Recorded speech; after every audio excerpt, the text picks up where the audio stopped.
오늘 출애굽기 7장인데 이 출애굽기 7장은 6장에 보니까 모세가 이제 파라오 앞에 가서 내 백성을 하나님의 백성을 광야로 가서 주님께 헌물을 드릴 수 있게 보내달라고 했었단 말이죠. 근데 파라오한테 거부를 당했습니다. 굉장히 이제 실족할 뻔했죠, 그죠? 하나님의 백성을 데리고 광야로 나갈 수 있게 해달라고 했더니 파라오가 완강히 거부를 한 것이에요. 그 주가 누구이길래 내가 보내야 되냐고. 근데 하나님의 이제 위로를 받게 되죠, 모세가. 그래서 다시 파라오 앞에 나가서 이스라엘 백성의 구원을 위한 그 사역을 시작하는 내용이 출애굽기 7장이에요. 근데 그 일은 또 결코 쉬운 일은 아니었어요. 이 7장 전체 내용을 보면 모세와 파라오의 그 사이에 이제 본격적인 그 논쟁 것이 일어나고 또 이집트에 대한 하나님의 심판이 시작되거든요. 그래서 모세는 다시 이제 파라오 앞에 나가서 이스라엘 백성의 해방을 요구하는데 먼저 이제 실패의 좌절을 겪었는데 그러한 상태에서 이제 또 벗어나가지고 하나님의 담대함을 그러니까 하나님이 주신 담대함을 힘입어서 다시 파라오 앞에 사명자로서 용기를 바라는 그 내용이 전개될 것이에요. 근데 이제 그럼에도 불구하고 파라오는 여전히 마음이 강팍해서 그 백성들을 보내지 않을 것을 또 이렇게 기록에 볼 수 있습니다. 1절하고 2절 한 목소리로 읽어보도록 하겠습니다. 시작. 이에 주께서 모세에게 이르시되 보라 내가 너를 파라오의 하나의 신이 되게 하였고 네 형 아론은 너의 예언자가 되리라. 내가 네게 명령하는 모든 것을 너는 말하고 또 네 형 아론은 파라오에게 말하여 그가 이스라엘 자손을 자기 땅에서 내보내게 할지니라. 그 앞장 6장 30절 보시면 그 위에 있네요. 7장 위에 있네. 넘기지 않아도. 모세가 주 앞에서 말씀드리되 보옵소서 나는 할례받지 않은 입술을 가진 자이오니 어찌 파라오가 내 말에 귀를 기울이까 하더라. 이렇게 해서 마무리가 됐단 말이에요. 이러면서 이제 하나님의 지시를 거절하니까 하나님은 모세에게 이제 하나님 자신의 말씀이 함께 할 것이라는 그 확신을 지금 주고 있는 것이거든요. 2절에 보면. 그리고 1절에 보니까 모세가 파라오에게 하나의 신이 될 것이라고. 그리고 형 아론은 모세의 말을 대변하는 대언자가 될 것이라고. 그렇게 말씀해 주고 있어요. 그래서 하나님의 분명한 약속을 지금 다시 주신 것을 볼 수 있습니다. 그래서 하나님의 말씀은 모세가 다시 파라오 앞에 설 수 있는 원동력이 되는 것이었어요. 여기 1절에 보니까 너로 하여금 그러니까 파라오 앞에 한 신이 되게 하셨대요. 파라오에게 하나의 신이 되게 하셨대잖아요. 신으로 만들어 주신 것이에요. 근데 2절에 보니까 내가 네게 명령하는 모든 것을 너는 말하래요. 근데 주님이 명령하신 그 말씀을 전하라고 하면서 파라오에게 하나의 신이 되게 하셨다는 그 말씀을 해주고 계시는 거거든요. 그렇다면은 다시 얘기하면 주님의 말씀을 맡겨진 자에게는 신이라고 불려지는 것이에요. 그죠? 요한복음 10장 한번 보도록 할게요. 요한복음 10장 35절에 보면 예수님도 그런 말씀을 하셨거든요. 그분께서 하나님의 말씀이 임한 자들을 신들이라 부르시고, 그죠? 하나님의 말씀이 임한 자들을 신들이라고 부르신대요. 근데 지금 출애굽기 7장 보니까 내가 네게 명령하는 모든 것을 너는 말하래요. 그러면서 파라오에게 하나의 신이 되게 하셨대요. 그렇다면 주님의 말씀이 맡겨졌기 때문에 신이라고 지금 불려졌다고 우리는 볼 수 있잖아요. 그죠? 우리가 알다시피 구약에 하나님의 아들들이 있었어요. 그죠? 예. 근데 구약 때 하나님의 아들들은 누구죠? 천사들이잖아요. 그죠? 근데 오늘날 예수님의 이름을 영접하는 자, 예. 그 이름을 믿는 자들에게는 하나님의 아들들이 되는 권능을 주셨대요. 그죠? 구약 때는 천사들이 하나님의 아들들이었는데 오늘날에는 예수님을 믿는 자들은 하나님의 아들들이 돼요. 예. 그 예수님은 말씀이라고 불리시는 분이에요. 그죠? 그 말씀을 받은 자들은 신이 되는 것이에요. 신. 예. 그렇다면 우리들이 신이 되는 것이죠. 그렇지 않나요? 예. 하나님의 말씀을 맡은 자들이고 그 말씀 대신 예수님이 우리 안에 거하시잖아요. 예. 근데 누가 봐도 우리를 신으로 볼 사람은 없을 것이에요. 그죠? 예. 구약 때의 천사들은 영들이었어요. 예. 인간을 초월하는. 근데 우리도 나중에 부활체를 입잖아요. 그러면 우리는 일반 사람들 앞에서는 신의 존재가 되는 것이에요. 근데 지금 1절에 보니까 하나의 신이 되게 하셨대요. 예, 이거는 소문자 신이죠. 그죠? 예. 근데 변개된 성경에서는 대문자 가수로 썼어요. 예. 변개된 성서들에서는 너를 파라오에게 하나님이 되게 하셨다고, 예, 그렇게 변개를 해놨습니다. 설마 하나님 자신을 인간에게 이렇게 똑같이, 예, 자신과 같이 만들지는 않겠죠. 그죠? 근데 선악과 앞에서 그 마귀가 이브를 유혹할 때도 보면은 너가 이 지식의 열매 과실을 먹으면 신과 같이 될 거야. 그렇게 우리 성경에 돼 있잖아요. 근데 변개된 성경에는 이걸 먹으면 하나님 같이 될 거야. 예, 그렇게 또 변개를 시켜놨어요. 예, 대문자 가수로 해놨단 말이에요. 과일 하나로 어떻게 하나님 같이 될 수 있을까요? 예, 불가능한 것이잖아요. 그죠? 예, 모르겠어요. 마귀는 이 성경을 변개시키면서 하나님을 조롱하고 있는 것으로, 예, 보여집니다. 그렇지 않나요?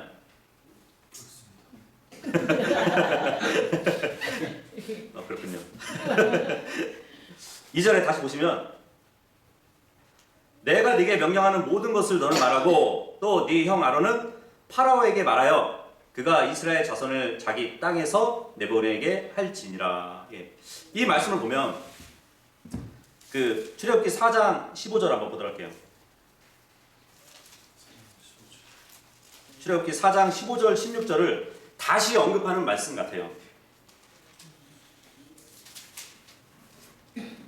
15, 16절 보시면 너는 그에게 말하고 그의 입에 말들을 줄지니라. 내가 네 입과 그의 입과 함께하여 너희가 행할 일을 너희에게 가르치리라. 그러니까 모세 너는 아론에게 말하라고. 예. 그리고 16절 보시면 또 그가 백성을 향해 너의 대변인이 될 것이며 아론을 얘기하는 거죠. 그가 참으로 너에게 입을 대신할 것이요 너는 그에게 하나님을 대신하리라. 예. 이 말씀이 지금 출애굽기 7장 2절의 말씀과 같은 말씀이거든요. 순서가 그렇게 되는 것이에요. 하나님의 뜻이 어떤 과정을 통해서 실현되는가를 지금 보여주고 있어요. 그러니까 하나님의 말씀이 모세에게 임해요. 그러면 모세가 아론에게 그 말씀을 전달해요. 그러면 아론은 파라오에게 조리 있게 선포하는 것이에요. 왜냐하면 모세는 입이 둔하고 이런 스피치가 부족했단 말이죠. 그래서 파라오에게 조리 있게 이제 아론이 설명하면 결국 파라오가 하나님의 명령을 받아들일 수밖에 없다면 결국 이스라엘 백성을 해방시켜준다는, 예, 그 순서를 지금 말해주고 있는 것이에요. 예. 돌아와서 3절 읽어보겠습니다. 3절 시작. 내가 파라오의 마음을 강팍하게 하고 또 이집트 땅에서 나의 표적들과 나의 이적들을 많게 하리라. 예. 강팍하게 한대요. 예. 뭐 다른 성경에 보면은 완악하게 한다는 그 말하고 똑같거든요. 근데 이 강팍하게 한다는 이 말이 히브리어 이제 보면은 카샤라는, 예, 히브리어 단어거든요. 근데 그 의미가 뭐냐면 목이 곧다라는 뜻을 갖고 있어요. 목이 곧다. 그러니까 오직 자신만의 주장을 절대적인 것으로, 예, 이렇게 내세우는 자세를 얘기하잖아요, 그죠? 보통 우리가 아나무인이라는 말을 많이 쓰잖아요, 그죠? 위아래 없는 사람. 그러한 모습을 가리키는 것이에요. 여기서도 보면 이제 계속 거듭되는 경고에도 불구하고 파라오의 교만하고 그 완악한 마음을 묘사해 주는 단어라고 보시면 돼요. 강팍하게 했다고 합니다. 4절 읽겠습니다. 시작. 그러나 파라오가 너희 말을 듣지 아니하리니 내가 내 손을 이집트 위에 얹고 큰 심판들을 통해 내 군대 곧 내 백성 이스라엘 자손을 이집트 땅에서 데리고 나오리라. 하나님은 파라오에게 자신이 누구인지를 알리기를 원하셨어요. 근데 파라오는 자신의 마음을 닫아버렸잖아요. 그래서 마음이 강팍해진 것이에요. 그래서 하나님은 그 파라오에게 표적과 재앙을 통해 가지고 자신을 알리시게 됩니다. 파라오가 하나님의 말씀을 듣지 않고 마음을 강팍하게 했기 때문에 주님이 선택하신 방법이에요. 그래서 하나님은 자신의 강한 손으로 이집트에 큰 재앙을 내리시고 자신의 백성을 이집트 땅에서 인도해 낼 것을 말씀해 주고 계시는데, 여기 4절 다시 보니까 주님은 자신의 군대를 데리고 나오신대요. 군대. 우리가 저번 주에도 말씀을 드렸는데, 실제로 이스라엘 백성은 나중에 출애굽되잖아요. 광야 길을 걸을 때 군대식으로 진영을 딱 배치를 하고 행군을 했었습니다. 12지파가 있는데 그 지파가 성막을 중심으로 해가지고 진영을 다 이렇게 형태를 맞췄단 말이에요. 근데 그 형태를 맞춘 그 진영이 전쟁에 나갈 때 그 형태로 나가잖아요. 그러면 그게 하나의 진법이 되는 것이에요. 진법. 진법 뭔지 아시죠? 예전에는 무슨 화학 병기가 없었잖아요. 뭘 포를 막 쏘고 하는 게 없었단 말이에요. 고대의 전쟁은 물리적인 전쟁이었어요. 그렇기 때문에 그 전쟁에 나가는 군대들이 이런 형태를 갖췄단 말이에요. 필수적으로 갖춰서 전쟁을 했었는데, 뭐 다이아몬드형으로 이렇게 형태를 만들어서 전쟁을 나가기도 하고, V자형으로 이렇게 나가기도 하고, 또 원형으로 만들어서 나가기도 하고, 역삼각형으로 이렇게 만들어서 또 이렇게 전쟁에 나가기도 했단 말이에요. 그 임진왜란 때 보면은 육지 전투에서 쓰였던 진법이 하나 있었어요. 그게 뭐냐면 하깃진이에요. 하깃진. 근데 이순신 장군이 그 육지에서 사용하는 그 진법을 바다에서 똑같이 만들어서 전쟁을 치는 거 아시죠? 하의 날개를 이렇게 펴는 모양으로 진영을 만드는 그 진법이 하깃진이란 말이에요. 저는 극장에서 영화를 봤어요. 어쨌든 그런 진영을 이렇게 만들어서 전쟁을 치르는 것처럼 광야를 걸을 때도 이 12지파가 그러한 진영을 이루어가지고 갔단 말이죠. 그래서 지금 주님이 내 군대라고 말씀을 해주고 계시는 것이에요. 5절에서 7절까지 읽겠습니다. 시작. 내가 내 손을 이집트 위에 내밀어 이스라엘 자손을 그들 가운데서 데리고 나올 때에 이집트 사람들이 내가 주인 줄을 알리라 하시더라. 모세와 아론이 주께서 자기들에게 명령하신 대로 행하였으니 곧 그대로 행하였더라. 그들이 파라오에게 말할 때에 모세는 80세였고 아론은 83세였더라. 이제 하나님께서 큰 재앙을 이집트 땅에 내리시고 이스라엘 자손이 해방된 그 후에 이집트 사람들이 하나님을 정말 여호와라고 인정할 것이라고 말씀을 해주고 있어요.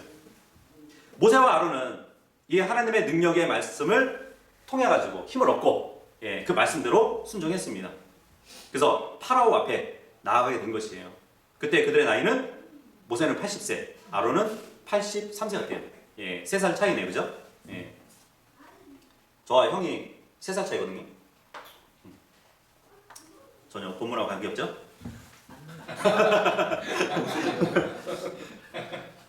8절에서 10절이요. 8절에서 절 읽겠습니다. 시작. 주께서 모세와 아론에게 말씀하여 이르시되 파라오가 너희에게 말하여 이르기를 너희를 위해 기적을 보이라 하거든 너는 아론에게 이르기를 너희 막대기를 가져다가 파라오 앞에 던지라 하라. 그러면 그것이 뱀이 되리라 하시더라. 모세와 아론이 파라오에게 들어가서 주께서 명하신 대로 행하여 아론이 파라오와 그의 신하들 앞에서 자기 막대기를 던졌더니 그것이 뱀이 되었더라. 이제 모세와 아론은 자신들이 하나님이 보내신 자들이라는 것을 증명하기 위해서 기적을 행하게 돼요. 그래서 파라오의 첫 대결에서 패배했지만 이제 다시 가서 하나님이 주신 그 기적을 행할 수 있는 그 일이 벌어지게 됩니다. 그 기적이 바로 이제 아론의 막대기가 뱀이 되게 하신 기적인 것이에요. 11절 읽겠습니다. 시작.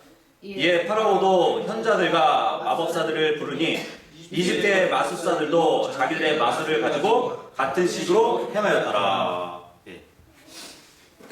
자, 봐라. 이 막대기가 뱀이 되는 것을 봐라 하고 이제 파라오 앞에 보여줬단 말이에요. 그러니까 파라오는 굉장히 가소로웠을 것 같아요. 아, 그거 우리 마술사들도 할 수 있어. 그런 걸 지금 보여준 것 같거든요. 여기 보니까 이제 새 부류가 등장하죠. 11절에 보니까 현자들, 이제 한문으로 썼는데 지혜자들을 얘기하는 거죠. 지혜자들, 그죠? 이 현자들은 이때의 점성술, 또 이제 국가의 행정학, 그리고 지리학, 이런 폭넓은 식견을 가지고 있던 사람들이라고 보시면 됩니다. 그래서 필요할 때, 파라오에게 필요할 때 언제든지 그 왕에게 자문을 응해줄 수 있는 그러한 사람들이었다고 보시면 돼요. 그리고 마법사들이 또 있어요. 마법사들. 이 마법사들은 이집트의 태양신, 그 이름이 라인데 그 라를 섬기던 남자 제사장들이라고 보시면 됩니다. 근데 이들은 정말 실제적인 주문을 막 외우면서 마법을 행하기도 했다고 그래요. 그 다음에는 마술사가 나오네요. 그죠? 이 마술사는 문자적으로 보면은 요즘에 마술사들처럼 속이는 일을 하잖아요. 그죠? 숨겨진 것들을 이렇게 딱 드러내잖아요. 그 마술사들이. 그런 것처럼 이들도 숨겨진 신비한 것들을 이렇게 딱 보여주는 그런 뜻을 갖고 있단 말이죠. 요 세 부류가 지금 모세와 아론 앞에 등장하게 된 것이에요. 12절 읽겠습니다. 시작. 이는 각 사람이 각각 자기 막대기를 던지니 그것들이 뱀이 되었기 때문이더라. 그러나 아론의 막대기가 그들의 막대기를 삼켜버렸더라. 마술사들도 똑같이 막대기가 뱀이 되도록 자기들도 기적을 보인 것이에요. 마술사들이니까 마술을 보였겠죠. 그죠? 그런데 아론의 막대기가 그들의 막대기를 삼켜버렸대요. 그러니까 일종의 체면술로 뻣뻣하게 마비시켰다가 던지면 그 뱀이 다시 원상태로 풀어지는 그런 마술이었던 것이에요. 왜냐하면 이런 일이 고대 이집트에서 흔히 성행했던 마술의 일종이었다고 또 말을 하는 분들이 있어요. 만약에 이 마술사들이 정말로 그 막대기가 뱀이 되도록 정말 초자연적인 그 능력을 발휘했다면 그것은 정말 사탄의 역사를 따라서 행한 거짓 기적에 불과할 것이에요. 그래서 데살로니가 후서 2장 9절에 보면은 앞으로 나타날 적그리스도가 사탄의 활동을 따라서 권능과 표적과 거짓 이적 그리고 불의의 모든 속임수로 멸망하는 자들에게 나아온다는 그 말씀이 있거든요. 근데 여기 마술사들이 지금 각각 이렇게 얘기하죠. 최소한 2명이죠. 그죠? 모세와 아론이 둘인 것처럼 마술사들도 지금 둘이서 이렇게 나와가지고 마술을 보였는데 이 마술사들의 이름이 누군지 아세요? 구약 성경에는 나타나지 않아요. 물론 여기 문맥에서도 이들의 이름이 발견되지 않거든요. 근데 신약에 와서 이 둘의 이름이 나와요.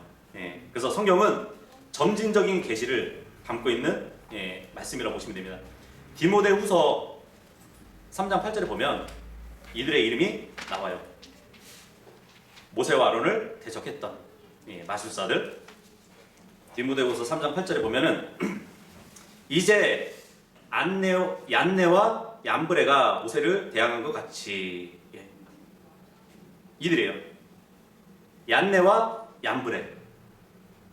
모세 앞에서 막대기를 뱀으로 만든 그 마술사들의 이름입니다. 이 출애굽기가 주전 1450년에 기록이 됐으니까 디모데후서가 또 주후 65년에 기록된 성경이란 말이에요. 거의 1500년 만에 이 두 마술사들의 이름이 게시된 것이에요. 본문 돌아서 13절 읽겠습니다. 13절 시작. 또 그분께서 파라오의 마음을 강팍하게 하셨으므로 그가 그들의 말에 귀를 기울이지 아니하니 주께서 말씀하신 것과 같았더라. 주님이 이미 말씀하셨어요. 근데 그대로 됐어요. 파라오의 마음이 강팍해졌습니다. 파라오의 마술사들도 막대기가 뱀이 되게 했지만 아론의 막대기가 그 마술사들의 막대기를 삼켜버렸어요. 그죠? 근데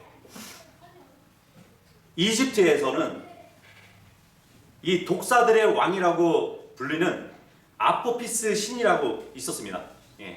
뱀을 섬겼단 말이에요. 뱀의 신을 섬겼단 말이에요. 아포피스라는 그 신을 섬겼는데 그 외모가 어떻게 생겼냐면 거대한 뱀이면서 코브라 뱀처럼 생겼어요. 그렇게 생긴 뱀의 신이 아포피스 신이었단 말이에요. 그래서 맹독을 갖고 있어가지고 모든 것들을 직사시키는 뱀이었단 말이죠.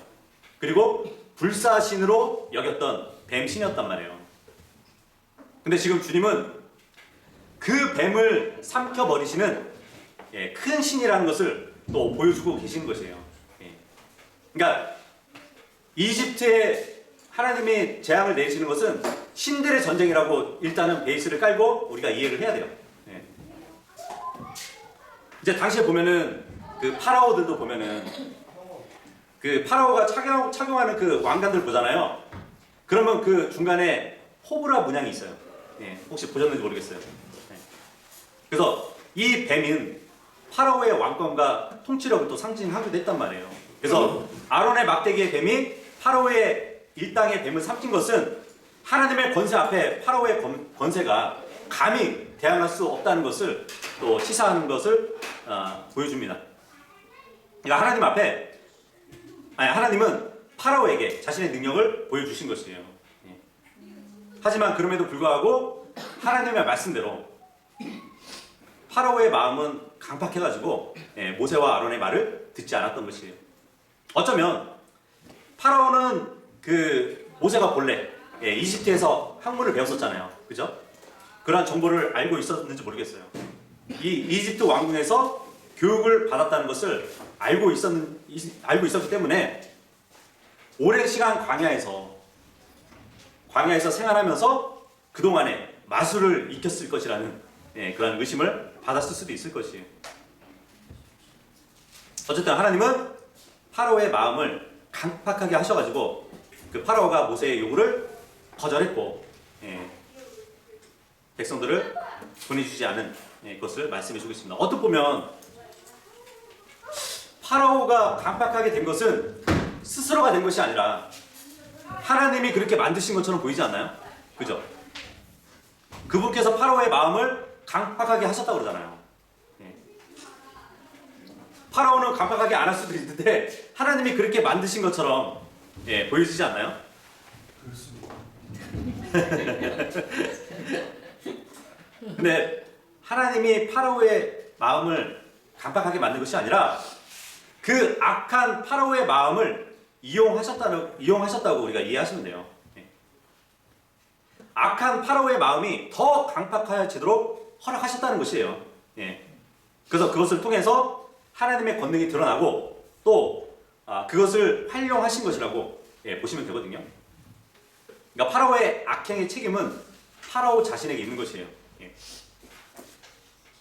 그렇다면 하나님은 정말 악을 막 도장하지 않으시면서도 악인의 행위까지 뜻대로 활용하셔가지고 그 구원의 계획을 완성하시는 분이라는 것을 또 우리는 알 수 있습니다. 그래서 아니 왜 하나님은 타락한 사탄을 왜 즉시로 심판하지 않았을까요? 그렇게 질문하실 수도 있지만 그것은 정말 사탄의 활동까지도 궁극적으로 하나님의 뜻을 이루는 수단으로 그 과정으로 활용하셨다고 보시면 될 것 같습니다. 물론 하나님은 반드시 그 사탄에 대한 책임을 찾으실 것이에요. 그런데 그 전에는 왜 하나님께서 사탄에게 자신의 큰 능력과 지혜와 크신 분이라는 것을 알려주시기 위해서 그 악한 사탄을 활용을 하신다고 우리는 또 이해할 수 있을 겁니다. 14절하고 15절입니다. 읽겠습니다. 시작. 주께서 모세에게 이르시되 파라오의 마음이 강팍하여 백성이 가는 것을 거부하느니라. 너는 아침에 파라오에게 가라. 보라, 그가 물로 나오나니 너는 그가 오는 것을 마주 대하여 강둑에 서서 뱀으로 변했던 그 막대기를 손에 잡으라.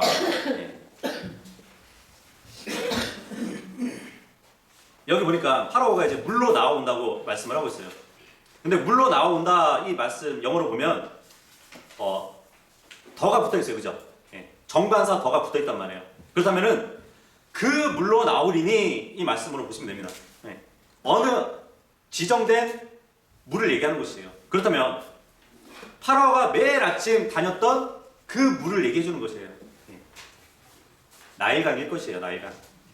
그래서 주님은 파라오가 습관처럼 이렇게 아침 일찍 일어나서 나일강으로 나오는 것을 아신 분이세요.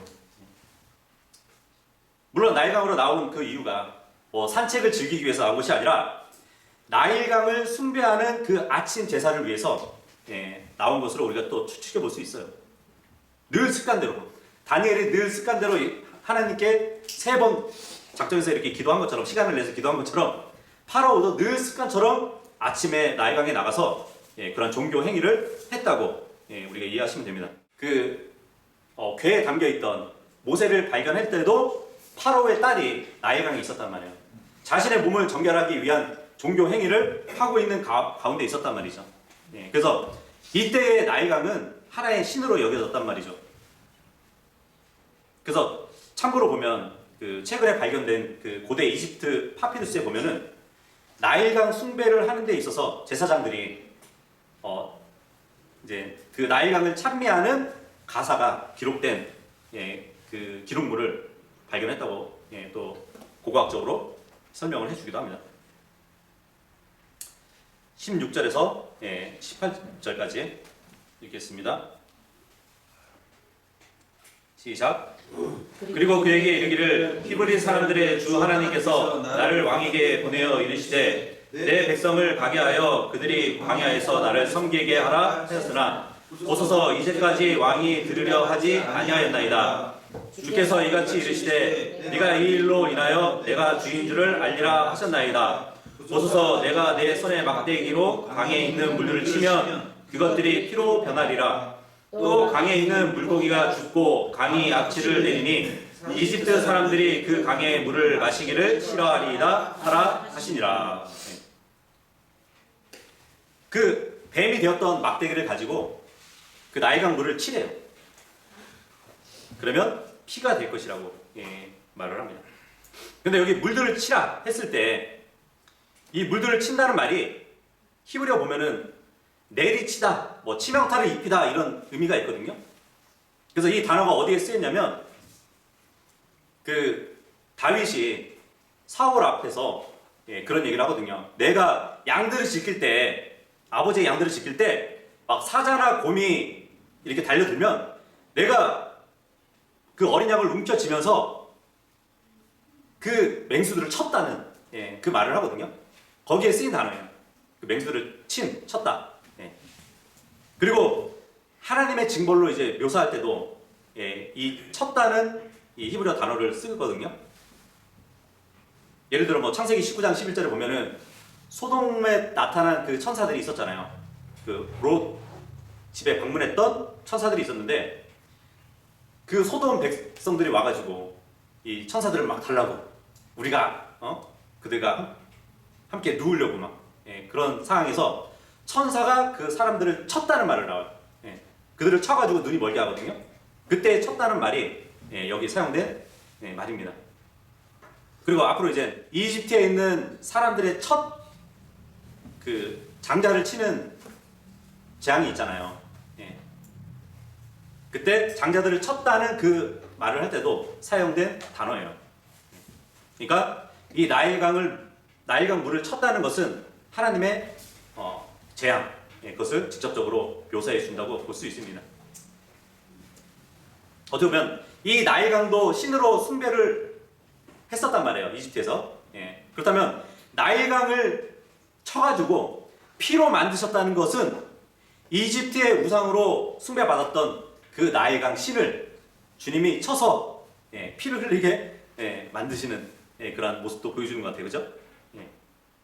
뭐 어떤 분들은 17절을 보시면 그것들이 피로 변했다고 말씀을 하고 있는데, 어떤 분들은 이 나일강이 범람할 때 이 퇴적물들이 막 쌓이면서 나일강이 마치 피피처럼 보이게 될 때가 있다고 그렇게 설명을 하는 분들도 있어요.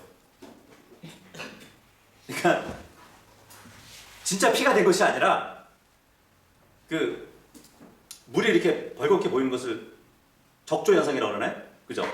적조 현상이 일어난다 이거예요. 나일강에. 하나님의 말씀을 믿지 않는 것이죠.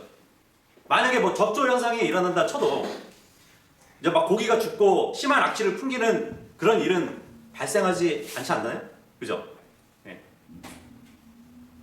근데 모세가 막대기로 강물을 친 바로 그 순간에 고기들이 죽고 심한 악취를 풍긴다는 그 점을 우리가 미뤄 볼 때는 문자 그대로 이해할 수 있는 것이에요. 특히 이제 피하면은 생명을 상징하잖아요. 그죠? 그래서 이 나일강이 피로 된다는 것은 강 자체가 죽음에 이른다는 것을 또 암시해주고 있는 것이죠. 그래서 이 나일강을 치면은 피로 변하게 되는데 18절에 보니까 물고기가 죽는다고 해요. 물고기. 그렇다면 나일강에 서식하는 그 모든 민물 고기가 죽는다는 얘기겠죠. 그죠? 근데 이 물고기라는 단어가 히브리어로 보면은 아를라타라는 동사에서 온 다가라는 히브리어 말이거든요. 다가. 근데 블레셋의 신 이름이 뭔지 아세요? 다곤이에요. 다곤. 이 다곤은 또 이 다가에서 온 말이에요. 그래서 물고기가 알을 많이 낳잖아요. 보통 우리가 이제 연어를 이렇게 알찬 연어를 딱 보면은 엄청난 그 알을 가지고 있잖아요. 그런 것처럼 다곤이라는 신은 이 알을 많이 낳는 물고기를 착안해가지고 만든 다신의 신이었습니다. 다신? 다산이죠, 다산. 다산의 신이었어요. 그래서 사사기 16장 23절이나 이제 사무엘상 5장 2절에 보면은 그 다산의 신 다곤이 나온단 말이죠. 그 카톨릭 교황들이 보면은 모자를 이렇게 딱 쓴 거 보면은 그 옆에 옆 모양을 딱 보잖아요. 그 물고기가 이렇게 입을 열고 있는 모양인 거 아시죠? 그리고 다곤 씨는 인어와 또 관계가 있어요. 인어. 예전에 그 싸이가 뭐 그 자기 노래 앨범을 낼 때 보면은 앞쪽은 뭐 전시안을 이렇게 그려놓고 뒤쪽에는 그 인어 그림을 그려놓은 그 앨범이 있더라고요. 그죠?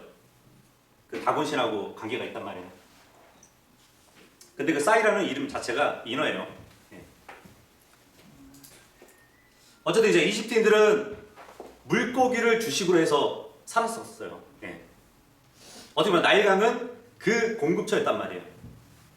그래서 지금 이집트 강들이 피로 변함으로 인해 가지고 이집트인들은 가장 기본적인 생계 유지조차 어려운 상황에 직면하게 된 것이에요. 그리고 18절에 보면 그 강물 마시기를 심히 싫어했대요. 심히 싫어할 것이라는 이 말은 물맛을 보았기 때문에 싫어하는 것이 아닐까요? 모르겠어요. 이집트인들은 설마 물이 피로 변할 리가 있겠어? 그런 생각에 강물을 취해가지고 입에 갖다 대보기도 하고 또 그 비린내를 없애기 위해서 여러 가지 처방도 해 보았을 것으로 보여집니다. 결국 24절에 보면은 마시지 못하였다는 표현을 쓰거든요. 19절 읽겠습니다. 시작. 또 주께서 모세에게 말씀하시되 아론에게 이르기를 네 막대기를 잡고 네 손을 내밀되 이집트의 물들과 그들의 시내들과 그들의 강들과 그들의 연못들과 그들의 모든 물웅덩이를 위해 내밀라 하라. 그것들이 피가 될 것이요 온 이집트 땅에 피가 있으리니 나무 그릇과 돌 그릇에 피가 있으리라. 하나님의 심판이 이집트의 전역으로 정말 미치지 않는 것이 없다는 것을 나타내 보여주고 있습니다. 뭐 나무 그릇, 돌 그릇 뭐 이런 것은 이집트 가정에서 사용됐던 종류의 그 식기류잖아요. 물 저장고까지에 이르기, 물 저장고까지 피해 심판이 적용될 정도라고 우리는 볼 수 있는데 정말 피해 심판이 단순한 어떠한 환상이 아니라 착시 현상이 아니라 정말 물질적이고 화학적인 그 변화가 있었다는 것을 보여주고 있어요. 20절하고 21절이요. 시작. 이에 모세와 아론이 주께서 명령하신 대로 행하여 그가 파라오 눈앞에서 또 그의 신하들의 눈앞에서 막대기를 들어 강에 있는 물들을 치니 강에 있는 물들이 다 피로 변하였더라. 이에 강에 있는 물고기가 죽고 강이 악취를 내미로 이집트 사람들이 강물을 마시지 못하였으며 또 이집트의 온 땅에 두루 피가 있더라. 엄청난 일이네, 그죠? 이제 나일강은 더 이상 생명과 복을 주는 강이 아니에요. 죽음과 더러움을 토해내는 강이 되어버렸습니다. 따라서 이것은 나일강 그리고 나일강에 사는 고기까지 우상화했던 아까 다곤신 얘기했죠. 나일강도 신이고 다산에 그러니까 알을 많이 낳는 고기 그 우상화됐던 고기까지 이집트인들의 어리석음을 똑똑히 깨우쳐주는 그 재앙이 되었던 것이에요. 근데 이 재앙은 지금 이집트에 일어나고 있지만 앞으로 대환란 때에 이루어질 재앙의 예표입니다.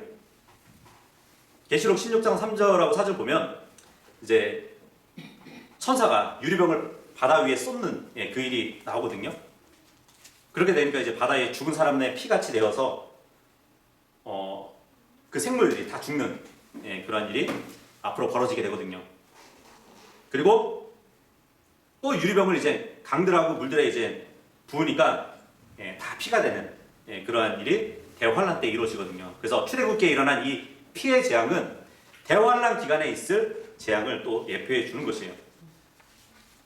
22절하고 23절 읽겠습니다. 시작. 이집트의 마술사들도 자기들의 마술로 그렇게 행하였으므로 파라오의 마음이 강팍하게 되어 그들의 말에 귀를 기울이지 아니하였으니 주께서 말씀하신 것과 같았더라. 파라오가 돌이켜 자기 집으로 들어가고 이 일에도 마음을 두지 아니하였더라. 엄청난 일이 벌어졌는데도 그냥 신경 쓰지 않고 마음을 두지 않고 자기 집으로 돌아갔대요. 주님은 분명히 이 재앙을 파라오에게 내가 주임을 증명하는 한 가지 목적에서 보여주신 거거든요. 그럼에도 불구하고 파라오는 믿으려 하지 않았습니다. 결국 하나님은 첫 번째 재앙을 이집트에 보내서 나일강을 피로 변하게 만들었어요. 모든 고기들이 다 죽고 그 물에는 악취가 나서 정말 물을 마실 수조차 없는 그런 상황을 만들어 주셨습니다. 그런데 이집트의 마술사들도 자기들의 그 술법으로 그런 일들을 행했대요. 그러니까 그것을 본 파라오가 더욱 마음을 강팍하게 했대요. 봐, 우리 마술사들도 물을 피로 바꾸잖아. 그런데 만약에 그 마술사들의 능력이 하나님의 능력과 견주어 보려면 사실 어떤 물을 이렇게 떠놓고 피로 만드는 것이 아니라 지금까지 피로 다 이렇게 만들어진 그 물을 원상복귀를 해야 하나님과 동등한 능력을 갖는 것이 아닐까요? 그죠? 모든 물들을 다 피로 만들었으니까 그 마술사들이 동등한 하나님의 능력을 발휘하려면 다시 원상복귀 물로 다 만들었어야 돼요. 그죠? 예. 근데 일부만 이렇게 변하는 그 모습만 보여주니까 파라오는 봐! 우리 마술사들도 할 수 있잖아 하고 예. 무시해버린 것이에요. 24절 25절이요. 시작. 이에 온 이집트 사람들은 마실 물을 위해 강의 사방을 두루 팠으니 이는 강들이 강의 물을 마실 수 없기 때문이라. 주께서 강을 치신 후에 7일이 지났더라.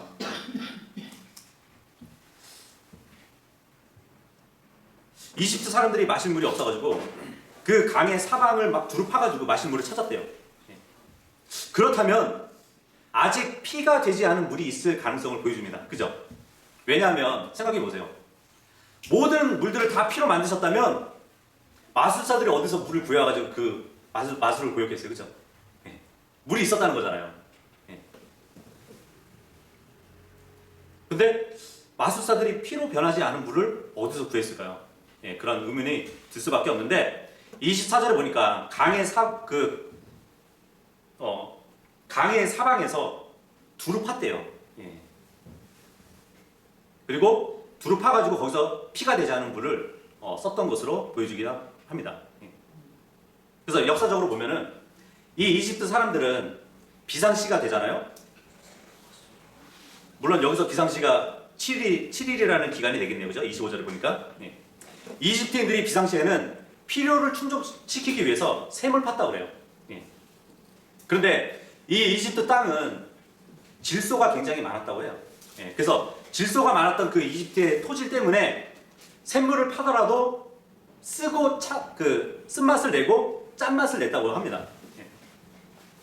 그럼에도 불구하고 재앙이 내리는 그 동안에는 그 물을 마시거나 음식을 만드는데 사용을 안 했다고 예, 그렇게 또 뭐 얘기를 하시는 분들도 있어요. 근데 이집트 사람들만 물을 구하기 위해서 땅을 판 것으로 보입니다. 예. 히브리인들에게는 예, 물에는 영향이 없었던 것 같아요.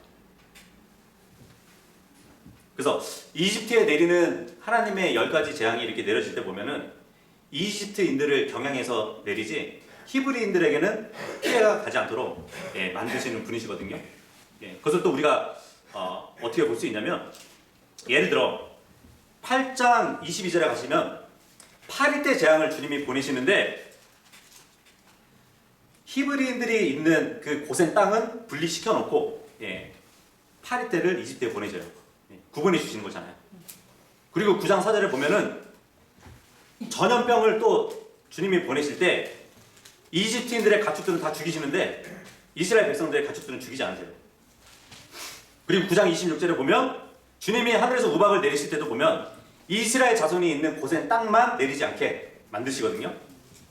그렇다면은 이 물을 피로 만드신 그 재앙에서도 히브리인들은 물을 쓰는데 전혀 지장이 없도록 예, 이렇게 구분해 주셨을 겁니다.